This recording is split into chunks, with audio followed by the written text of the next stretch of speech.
Good morning, everybody. It's Alison from Engli-teach, rather long hair. Good morning, how are you? And welcome to today's lesson in English, which is continuing on from yesterday's lesson. It's all about connectives today. And one of the reasons I've decided to teach you about connectives all through the weekend and a little bit of next week is because it's one of the things that lots of learners of English don't use, and it's the one thing that native speakers use a lot. Why do we do it? Okay, let's explain. So connectives are little words like the ones that you can see this way here: next, then, finally, meanwhile, and eventually. Now, we use these words often in between two clauses. Clauses are little phrases in sentences. So if you have a really long sentence or a shorter sentence or something you want to say that kind of could be two sentences, you can join it quite easily using a connective. Connectives are also used to bring relevance, more relevance, draw more relevance to what you're saying. And you can get different types of connectives. You can have connectives for time, you can have connectives for place, all different ones. Yesterday we looked at connectives for adding extra clauses into our sentence. Today we're looking at connectives with time, which are sometimes referred to as temporal connectives. Okay, temporal comes from the French word temps, which means time. Okay, and probably something similar in Latin. So today we're going to look at these words. So we have next, next. What does next mean? It means something that comes after something else. So an action that has happened, and we're talking about or referring to the action that's going to happen after this one. We're going to look at some examples in a little minute, and you are going to help me complete the missing space with one of these words here. So it's a good idea to really focus on this and see if you can remember what they mean. Okay, then. Now, then is a word that people quite often get confused with than. Than. They're different words, then and than, but today we're not talking about than, we're going to talk about then. So I'm going to take that out just so you don't get confused. Okay, then. So again, then is a word that you use when you are talking about something and then an action happened, and then, can you see? So I linked two of my phrases together almost seamlessly. And this is why native English speakers use connectives, because you're joining phrases together without even realizing. It's blending things together very fluidly. And this is what you need to do when you're learning English, especially if it's English for academic purposes, because examiners will be looking to see that you can speak with a blend and an intonation and a rhythm that is fluid, just like a native English speaker. Okay, finally, what does it mean? Finally refers to an action that has happened at last. So finally we got to Paris after a very long flight, for example. Okay. The next word we're going to look at is meanwhile, and I hardly ever hear learners of English use this. Lots of people use it in written English, in paragraphs, in fiction, when they're writing essays about books and things like that. But actually, it's a very good temporal connective to use in speech. Whilst I was, let's give you an example. He was painting the house, meanwhile I was doing the gardening. Okay, so it's very good at, again, drawing time. Whilst somebody was doing one action, someone else was doing something else, but we've said it in one sentence and not two. Okay, the next one. Eventually, eventually. Eventually refers to a period of time that has happened, again, a little bit like at last, where you have reached the destination point or the action has almost completed. Okay, so today we're just going to look at 5 of these, and now we're going to look at 5 sentences to see whereabouts you can put these, and let's have a little look.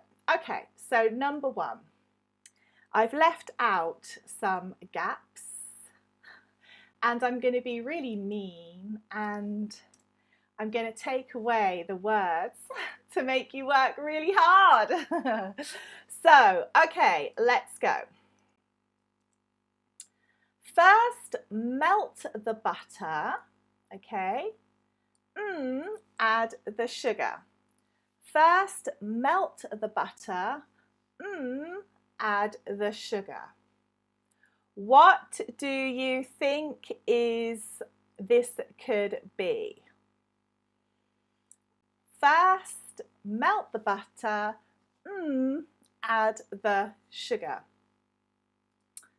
Think back to the words that we just looked at. What would it be? Would it be eventually? First melt the butter, eventually add the sugar?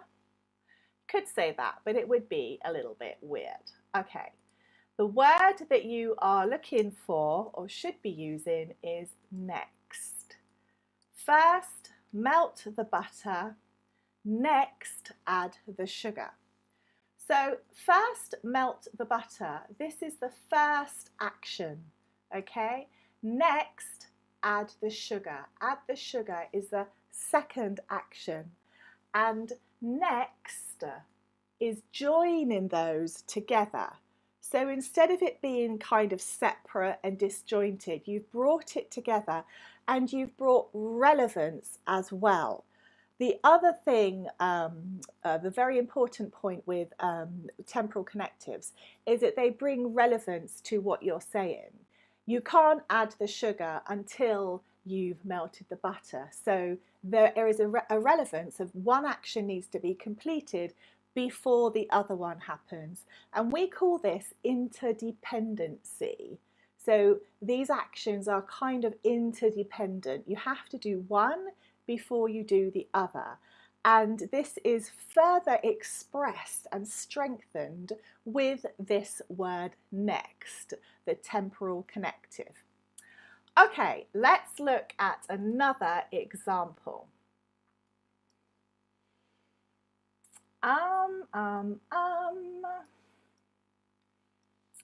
It wasn't until that I realised. Just put that over here. It wasn't until that I realised. And if you have any comments to make, leave them in the chat box. This is a live lesson, and you have any comments or any questions, I can see your comments, I can see your questions, and I can reply to them. So it wasn't until that I realised. What does this mean? It wasn't until that I realised. What would you put in there? So it wasn't until, so we're talking about either a thought process or an action, that I realised. Now, realised is definitely a mental action, okay? It wasn't until then. It wasn't until then that I realized. Okay? It wasn't until then that I realized, not than. Okay, there are very subtle differences in pronunciation. Make sure you get the right one, because sometimes I do hear this being used and you get a little bit confused. So it's then, not than.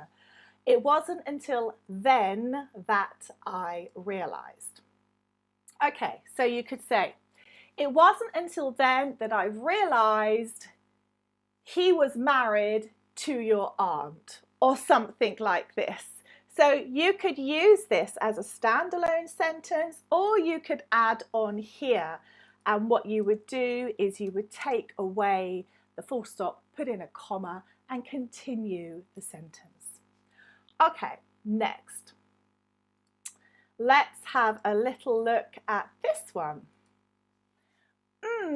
You are here. I was getting worried. You are here. I was getting worried. What does this mean? You are here. I was getting worried. Okay.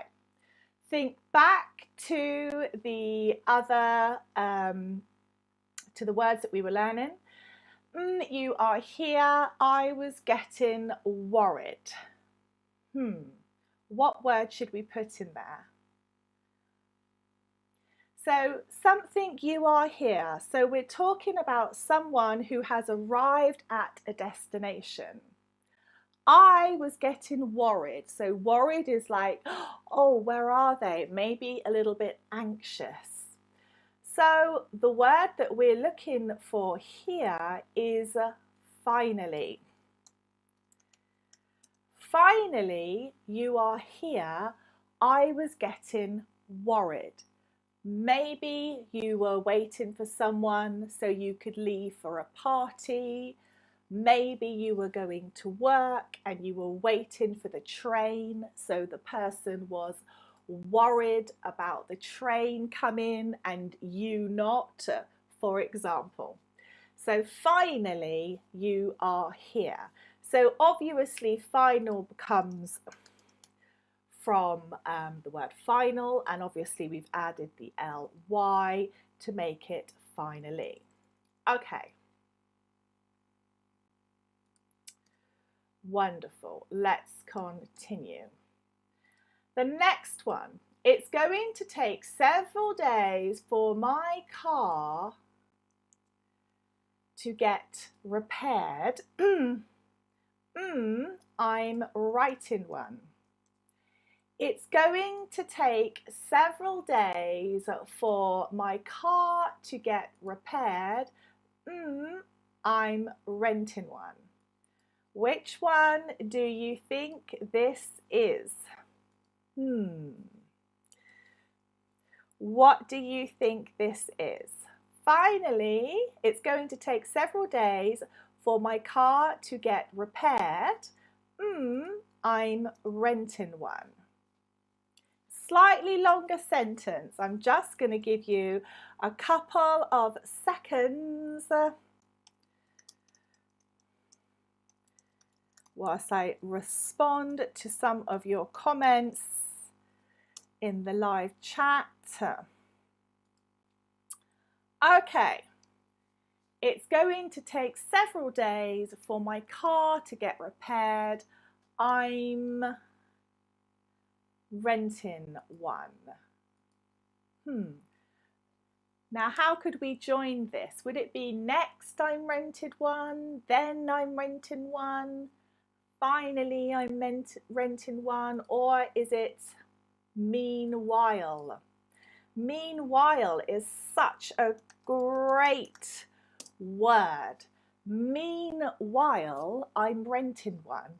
Now, sometimes in lessons, students say to me, doesn't this mean I'm being mean, as in nasty? And it doesn't. That word does exist, mean. He was being mean to me, so I left, or the little girl was being mean to the cat, something like that. But that isn't the same type of word, it's not the same meaning, and it's not being used in the same context. So meanwhile is a completely different word, okay? So don't get them confused.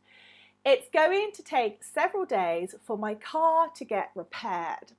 Meanwhile, I'm renting one. So meanwhile is a much better way. We're talking about intermediate English here. Meanwhile, I'm renting one, and so I'm renting one. But and so is, you know, not very good English. It's a little bit long-winded. So meanwhile is a lot better. You're able to fuse it together a lot more. Okay, and the last one. The last one is, I know you may think learning English is hard, but you will get the hang of it. I know you may think learning English is hard, but you will get the hang of it. What goes in this gap? I know you may think learning English is hard, but you will get the hang of it. What will it be? If you can think what this is, let me know in the comments. If not, I am going to put it in there for you. I know you may think learning English is hard, but eventually you will get the hang of it. So eventually is a period, an action that happens at last. So it's the final point, it's the finish line. You know, when you're running in a race and there is a finish line, the eventuality of the race is the finish. So this is the same type of thing. I know you may think learning English is hard, but eventually you will get the hang of it, especially if you're learning English with me. Okay, so that was a very brief introduction into temporal connectives. If you want to learn more, you can go along to our website, Engli-teach.com. The link is going to be above or below, wherever this is. You can open up a free access account where you can start learning English for free. If you want private, group and one-to-one lessons, you can have that and actually learn from people like myself. And I do teach some of the lessons too. My name is Alison. I'm a British English native teacher, qualified and very experienced. Okay, have a great weekend, everybody. I will see you back here tomorrow for another live lesson. So don't forget